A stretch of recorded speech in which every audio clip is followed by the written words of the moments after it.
Alrighty, so this one's gonna be a little bit more obscure, I think, because I don't know how many of you can relate to this game, but when I was a kid, I used to play the original Prince of Persia trilogy on the PlayStation 2, and I really liked those games quite a bit. They were basically, like, I want to say, like the predecessors to what we have now as Assassin's Creed, and I really like the Assassin's Creed series too for like the first 3 games or so, and then they just keep going, man, and it just, I don't know, it just lost a lot of its like luster in my eyes, so I'm not really a big fan of Assassin's Creed anymore.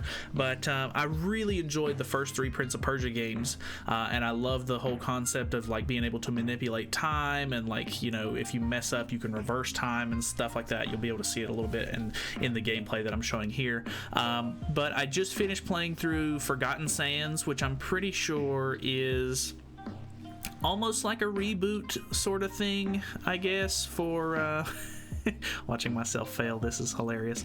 Almost like a reboot for the original trilogy. There was some sort of reboot that they did in 2008, where they came out with a version, or a new Prince of Persia game just called, I'm pretty sure it's just titled Prince of Persia, for the Xbox 360, and it was like a really cel-shaded game. Like the art style was completely different, the character design looked completely different, and I was just not really a big fan of that one.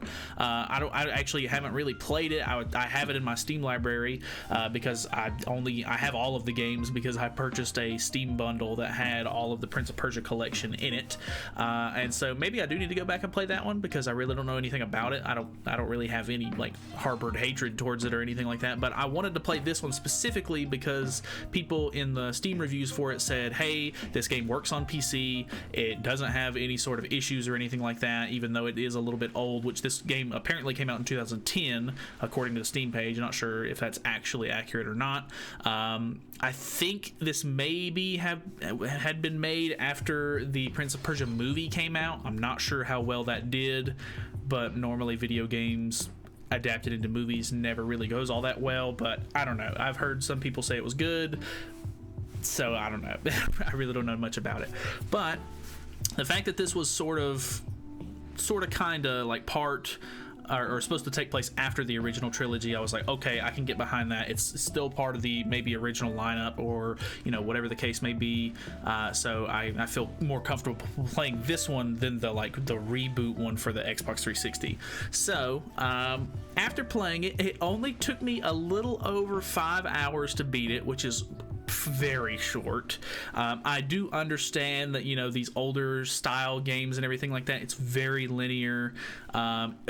I have to say the one thing that it does really well, as far as I'm concerned, is it still plays just like a Prince of Persia game should. Like, it still plays just like Prince of Persia did on the PS2, and I like that a lot. I really like the whole, you know, I feel like in Assassin's Creed they were like, oh hey, you can climb and scale buildings and stuff like that, and sure, you can do that in Assassin's Creed, but Prince of Persia has a lot more interesting parkour mechanics to it. Like, I feel like parkour is like 50% of the game, or maybe even like 75% of the game, like the platforming is, and then, you know, the actual like fighting and stuff like that is maybe like 25% of the game. This one does add sort of like a skill tree. I don't remember there being a skill tree in any of the original 3 like old games, so I could be wrong on that, but I don't remember there being one. This one does add a skill tree. I don't think it really helped all that much. All it really did was, if you can see at the very top of my health bar, like once it starts to, like, you know, do these like jagged things right there, each one of those is like an addition to my HP bar that I got through the skill tree. So I mean, I guess you just increase your like the amount of hits you can take, basically.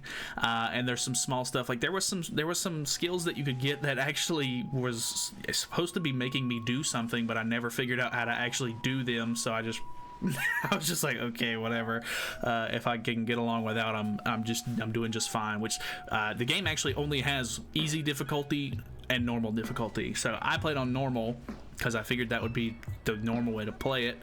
But it was really easy except for these like very specific parts. I don't have any footage of it, unfortunately, but there was like these bosses that would get up out of the ground and they would like charge towards you almost like a bull, and like it was just almost impossible to dodge these things, which was ridiculous to me, and it infuriated me to no end, because I would be doing fine. I could do everything else in the game fine. Every enemy, you know, has their own mechanics. Like you can see, these guys are super easy. You know, the guys with the shield, you're supposed to kick their shield out of the way and then hit them.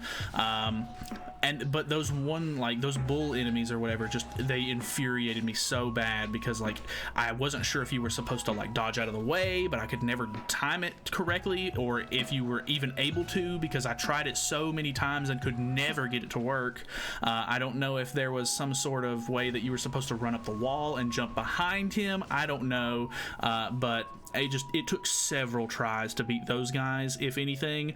And then for some reason, like I feel like the combat wasn't like super in depth, but at some point you get the sword that you see my character have now about 75% of the way through the game, and it literally makes every single character, like every single enemy in the game, one hit. Except for the shield guys, because you have to knock the shield out of their way, so the game starts throwing shields at you left and right, which is really annoying, more than anything. Like it's not like strategy or anything like that. It's just like, well, if you can one hit everything else, we'll just throw shield enemies at you, so that way everything's two hit instead. And I was like, okay, you know, what sense does that make? And then some of the bigger guys in the game that you fight every so often, they have a health bar. You could kill those guys in like 3 or 4 hits. Like you weren't even done with your like full swinging combo yet, and they were dead. So that was pretty ridiculous. I don't know what the thought process on that was, but honestly, I played the Prince of Persia games more or less for like the cool mechanics and the parkour. I do think that this one actually had a pretty decent little gimmick to it. I feel like I don't know if there's, you know, if it's completely true that this is a continuation to the original trilogy or not, because literally the first power that you get from the djinn that you talk to in this game, she's like, oh hey, here's the power to reverse time, and the Prince of Persia is like, reversing time, that's interesting, as if he's never done it before, which is the whole concept of the first game. And I was like, come on man, like you know what you're doing. But that aside, you could rewind time. The second power that you got was like being able to like stop the flow of water. Like you weren't freezing the water, like you making it cold or anything like that, but you could like stop the flow of water and use it as like a parkour mechanic. So you could see me a little bit earlier while I was doing some of the parkour, like he's like swinging off like these little like spigots of water, and like there's water pouring down from the ceiling, and you can kind of like grab onto it almost like a pillar, which was kind of cool. You have to control that with a button on the controller, and there it does get to the point to where there's a couple of different things that you have to do during parkour, and it can get kind of confusing because you end up hitting the wrong button or whatever, and it messes you up, and then you have to rewind time, and then you got to do this thing or whatever.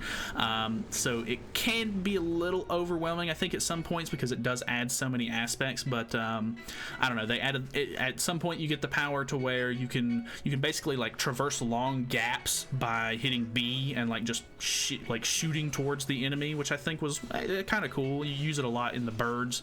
I think you saw me a minute ago, and I think I do it a little bit as well during this part. But you can see there's a bird off in the distance. I have to like run and jump and hit B, and it like flies towards the bird and grabs onto it or whatever. So there's that mechanic, and then at one point you basically like unlock the memories of the djinn that helps you, and it's like you're going through this area, and then you can press a button to bring back certain parts of the map, but only one part at a time, so that it gets a little bit more complicated there with some of the parkour. But altogether, I mean, it felt like a Prince of Persia game. The writing was kind of weak. It wasn't all that great as far as I'm concerned.